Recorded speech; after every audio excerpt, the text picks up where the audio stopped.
బంగారే శర్మ గారు, అంటే రేపు నవచండీ హోమాన్ని కూడా నిర్వహించబోతున్నారు. అసలు ఈ నవచండీ హోమాన్ని ఎందుకు చేస్తారు?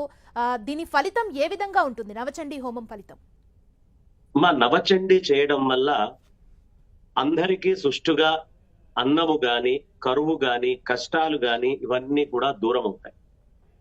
ఎలాంటి విఘ్నాలు వచ్చినా ఆ విఘ్నాలన్నిటినీ కూడా పక్కకి తోసిపుచ్చేటటువంటి శక్తి నవచండీకి ఉంటుందాం.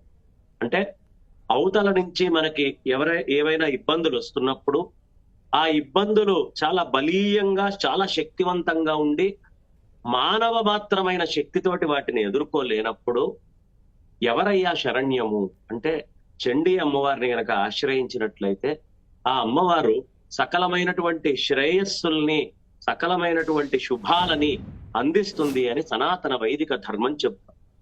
కాబట్టి నవచండీ, ఆ చండీ అమ్మవారికి చేస్తే దుర్గే దుర్గతి నాశిని, మనకు ఉండేటటువంటి దుర్గతులన్నిటినీ కూడా నాశనం చేసి అన్ని విధాల మనల్ని బలంగా నిల్చోబెట్టేటటువంటి తల్లి ఆ తల్లి.